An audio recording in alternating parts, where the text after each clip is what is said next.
Super Thracia, Chapter 2. Comparatively to Vanilla, it is probably one of the more similar chapters in the hack due to the fact that the map is unchanged. It is the same layout, the same villages, you get the same things from the villages, technically speaking. You still get a character from Ronan's village, but you do not get Ronan, you get someone else. I'll talk about them when we get there. I'm not going to do that quite yet, since I actually do have to play a turn before I can do that. As for other changes, mostly of note, there's a Draconite here. There's also 4 more Draconites up here. These are not the most dangerous enemies in the hack, but they are more dangerous than the pirates are and are worth being cautious about. You could pretty feasibly just kill them with Tanya, or Dagdar, or Ivel, or really anyone.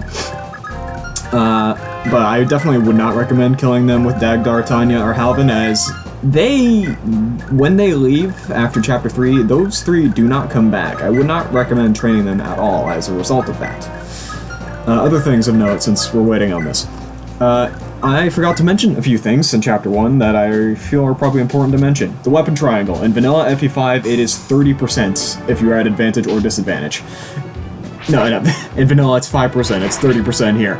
That means the weapon triangle is a lot more important than it is in Vanilla. That's an example of the upgrowths I gave player units just to make this easier for myself.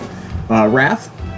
Vanilla FE5, it is the first counter attack. If you double, it's the first counter attack. It crits automatically. Here it functions like FE4. If the unit is below half health, they will crit. Other things of note. I didn't show the boss yet, but I will definitely be showing him in a second. The Gaiden requirement is the same, and I do believe that applies to the entire hack. Gaiden requirements are not changed. Some of them are much harder to get, just because of the changes to the chapters themselves, but the requirements are the same. The boss, Augustus.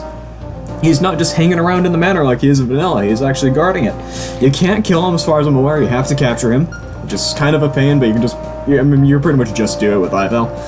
And then, otherwise, some of the pirates have stuff worth capturing, like that guy has a mend, he doesn't have that in Vanilla, and one of the reinforcements has a physic. Anyway, Ronan's replacement is Jan, Nana's replacement from FE4, substitute from FE4.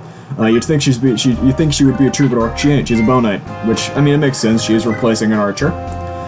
She has wrath, but otherwise she's basically just mounted and, I mean, statistically better than Ronan, given that she doesn't have a 15% strength growth.